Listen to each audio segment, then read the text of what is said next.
extreme socialism, obviously, we'll all agree communism doesn't work. Yeah. But extreme capitalism, as we're seeing right now, does not with work. this corporate capitalism, also has its problems. How much money is too much money for one person? It's a tough call. I know. When they have these billions, you're like, well, they really don't need it. Yeah, we agree with that. Why Trump instead of Bernie Sanders? What I look at is more progressives like the Bernie Sanders faction and stuff like that. We actually see a lot of the same problems. And I would vote for a Bernie Sanders before I'd vote for like a Ted Cruz or a Marco Rubio. What would it have taken for you guys to not go into the rally and to instead get ice cream with me, a flaming leftist? Well, first of all, you I'd have be to happy. buy. I'm happy. All right, I'm buying. We are polarized. There is no doubt about it. But I came to this Trump rally on a hunch. I've poured drinks at a Rust Belt dive bar for the last year, and when your county votes for Trump and the bartender looks like I do, people kind of assume that you're on the same page. But sometimes you actually are. So here's my hunch. For all the focus on culture war issues, the working class on the left and the right have a lot more in common than we're led to believe. And if that's true, it could and should have huge implications for the upcoming presidential election.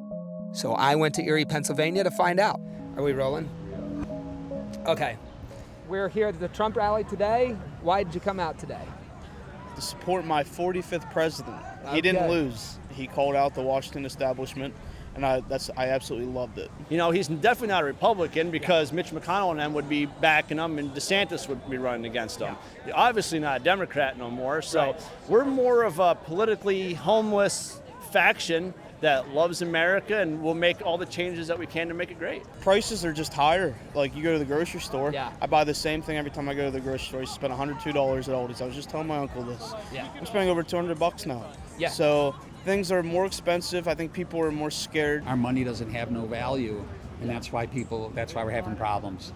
This whole inflation thing, it's been building and building for multi-decades, and it's getting close now. You work at McDonald's, right? I do. Do you feel like you're getting everything out of work that you're putting into it? I believe I should get paid more. All I am doing is I'm working my ass off to get my money. I'm a hard worker and I feel like I deserve more.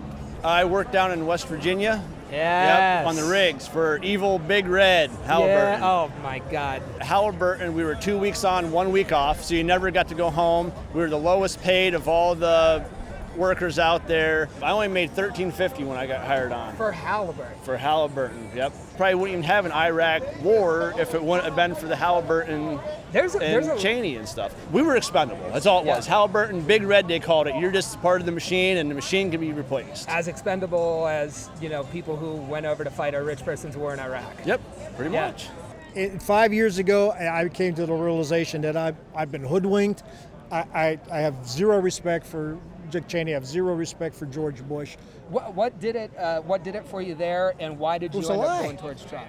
It was a lie. And this they lied about the Iraq war. There was no reason for us to go into war in Iraq other than the military-industrial complex It's just a conspiracy wanted theory a too, war. but The global corporations, do they have, the Goldilocks question: too much, just enough, or too little power? Where would I you feel like place their it? only thought is more money, Right. more power. That's all you care. Whoever has the most money. Obviously, it's too much. Yep. When you have a company like BlackRock that's worth $9 trillion, And Vanguard's what? Vanguard's $8 trillion. Obviously, I'm not going to argue. There's a problem with that. Do you think the finance sector, does it have too much power, just the right amount of power, not enough power? Way too much power. The financial sector. 100%. Yes. These people really, a lot of these people they don't realize are unelected officials. So all these politicians have this plan for how they're going to fix the economy, but then they just get in there, they don't do anything, and they're funded by the people, and those people are not elected, and they control the people that are elected. What role do you think, the consolidation of these larger corporations? I came from an agricultural background, and now it'll be 3 or 4 companies that control the entire market for chicken, for eggs, for beef. That shouldn't happen. Yeah. The working class has gotten beaten up because of the loss of small businesses. And my question would be, well, I would say, well, why aren't they here anymore? As a small business owner, Yeah. I feel like we aren't represented that much in America. Do you see a problem with that kind of operation? You know Oh, what I mean? 100%. When it's concentrated. Because the big guys are beating out the small guys or even the family-owned businesses, easily. A lot of that's driven by these really large corporations that are, just by their size, pushing the little guy out. Yes. How big of a problem do you think that is? Do you think That's an ultimate problem. That reminds you of watching them westerns, movies when they would go to some small town and the one guy owns the bar, he owns the tack place, he owns that. Yes, there's so many houses for sale in our neighborhood. I was going to go to town and say, are these all, can we find out? Are these just real people buying them, or is this like proxies? See, BlackRock proxies, Vanguard proxies. Are they buying all these homes so people can't own them and they're just going to rent them? Would you be excited if Trump did anything to rein in? Well, of course. It's just, It's a monopoly that needs to be broken up. Just like, remember the telephone company in the 80s, AT&T? That was broken up. Yeah. And that's what needs to be done. capitalism's not the problem. It's been corrupted to such a level, just like people think all the politicians are corrupted. But it's corrupted at the highest levels of these corporations, like you said, being owned. Instead of 200 of them, you're down to 4. That's And the massive government- control. You think somebody like Trump with the billions in the business, I mean, we're talking about really large monopolies here. He's more in there, period. Yeah, I agree. You're right, Do you right. think he has a financial interest to do that kind of policy? I always even consider Trump even like a crony capitalist. He's not perfect, you know what I mean? He was a capitalist guy, and everybody always read where he would eminent domain against take the lady, kick her out of her house for all that stuff. Yeah, that's falls into that. Like I said, I don't know, I come to a Trump rally. Doesn't mean I think he's the greatest guy.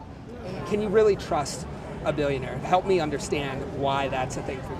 Yeah, so with billionaires, I would say honestly, no, you can't. Yeah. I'll say with Trump, when he debated Hillary Clinton in 2016, she said all these things about the tax laws, all this, and Trump said, where have you been for 30 years? You haven't done anything about it. And then he said, I know you're not going to do it because all your donors who fund your campaign benefit from the same tax breaks and tax laws I do. Right. So whether it's left or right, these people, they're not really going to change the tax laws from the donors that are funding their campaign. The power is so strong that these people have built up that, I don't have answers, and because I know that's what you want. You want to hear what can we do. I just don't think politics is going to do it.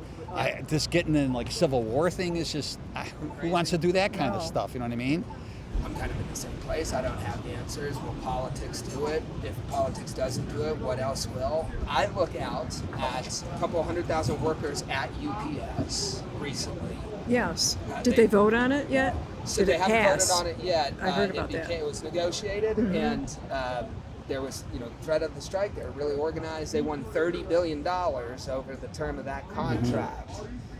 By being organized. So I look at something like that and say, if this is about control and about working class people having a seat at the table at a company as big as UPS, we just saw their unity win $30 billion worth of, cash in the pocket.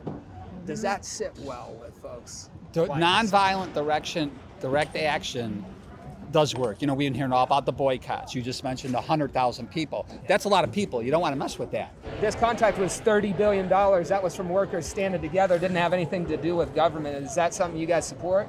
Sure. Yes. Of course. Yeah. Of course. Of course. Absolutely. Yeah. So if my coworkers wanted to make more, and since I want to make more, I'll probably organize something that could help make us more, like maybe a petition. Yeah, right.